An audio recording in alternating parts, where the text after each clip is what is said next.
नागरिक ग्रीवेंसेस लेकर कहां जाएंगे? जिसकी भूमि हड़प कर ली गई वो कहां जाएगा? ऐसा नहीं चलेगा। आपकी वोट बैंक के लिए आपने किया था, हम खारिज कर रहे हैं, हम खारिज कर रहे हैं। ऐसा नहीं चलेगा।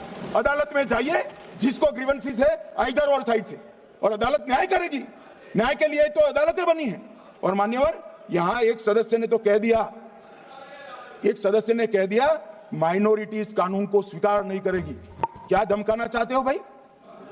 संसद का कानून है, सबको स्वीकार करना पड़ेगा। स्वीकार नहीं करेंगे मतलब क्या है? कैसे बोल सकते हैं कोई हम कानून को स्वीकार नहीं करेंगे? एक कानून भारत सरकार का है, हर एक पर बंधन करता होगा और इसको स्वीकार करना पड़ेगा। मान्यवर, ये हमने तो खैर वक्फ को छेड़खानी नहीं की। वक्फ बोर्ड और वक्फ परिषद के अंदर बदलाव किया। वक्फ एक अरबी शब्द है। वक्फ का इतिहास मान्यवर कुछ हदीसों से जुड़ा हुआ मिलता है, और आजकल जिस अर्थ में वक्फ शब्द का प्रयोग किया जाता है, इसका मतलब है अल्लाह के नाम पर संपत्ति का दान, पवित्र धार्मिक उद्देश्यों के लिए संपत्ति का दान। मान्यवर, वक्फ का समकालीन अर्थ, अभी जो अर्थ हम समझ रहे हैं, वो इस्लाम के दूसरे खलीफा श्री उमर के समय में अस्तित्व में आया।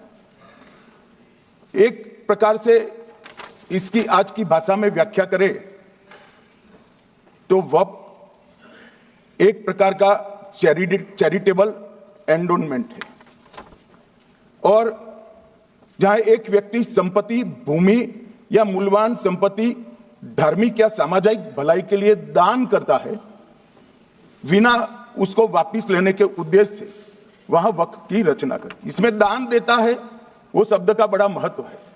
दान उस चीज का ही किया जा सकता है जो हमारा है। सरकारी संपत्ति का दान मैं नहीं कर सकता मान्यवर, किसी और की संपत्ति का दान मैं नहीं कर सकता।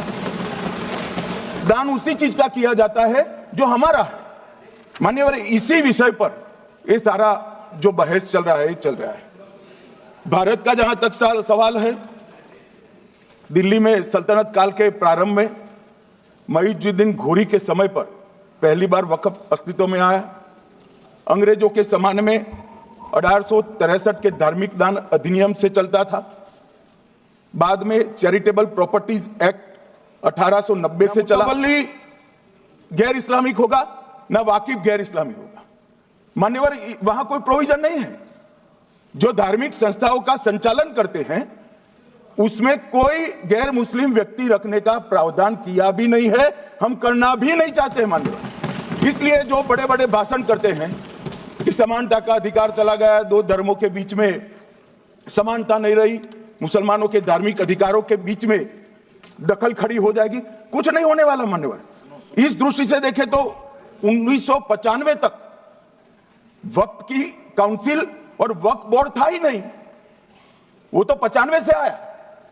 और मान्यवर, ये जो भ्रम खड़ा किया जाता है कि ये एक्ट मुस्लिम भाइयों के धार्मिक क्रियाकलापों के अंदर, उनके दान की हुई संपत्ति के अंदर दखल करने का है, ये बहुत बड़ी भ्रांति फैलाकर माइनॉरिटी को डराकर अपनी वोट बैंक खड़ी करने के लिए किया जा रहा है मान्यवर। कहां पर गैर मुस्लिम सदस्य रखे जाएंगे? परिषद में और वक्फ बोर्ड में। उसका काम क्या है? उनका काम धार्मिक क्रियाकलापों को कुछ चलाने का नहीं है।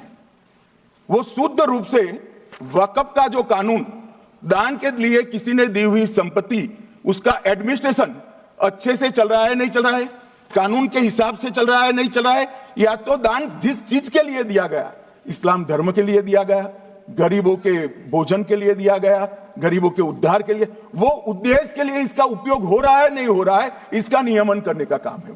रिपोर्ट देनी पड़ेगी, बैलेंस शीट जमा करनी पड़ेगी, ऑडिट होगी, कैग के रिटायर्ड ऑफिसर ऑडिट करेंगे, और मान्यवर पारदर्शिता आएगी। इससे क्यों डरना चाहिए किसी को? पारदर्शिता से क्यों? और वक्फ बोर्ड और वक्फ परिषद, इसका कोई ऑर्डर, हम ऐसा नहीं लिख रहे हैं कि कोर्ट में नहीं जा सकते। आपने तो कर दिया था कि ये ऑर्डर को कोई कोर्ट में चैलेंज ही नहीं कर सकता। पूरा संविधान वहां समाप्त कर दिया मान्यवर। और मान्यवर, हम तो इसको कहते हैं कि कोई भी चैलेंज कर सकता है कायदे की अदालत में।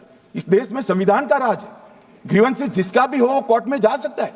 2013 में जिसकी भूमि हड़पी, इसके ग्रीवेंसेस को भी कोर्ट के फोरम से बाहर करने का पाप एक कांग्रेस पार्टी ने किया।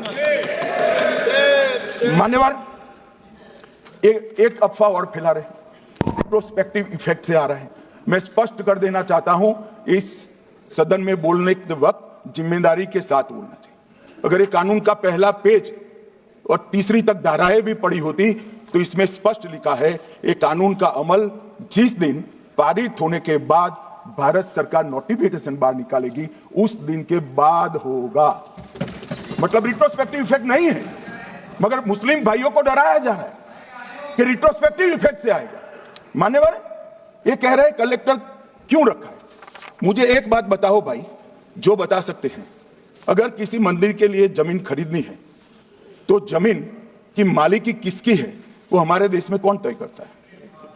सबको मालूम है, कलेक्टर करता है सर, रेवेन्यू ऑफिसर वही है। तो अगर वक्फ की भूमि जो वक्फ कर रहा है उसकी है या नहीं है, इसकी जांच कलेक्टर करे तो इसमें आपत्ति क्या है?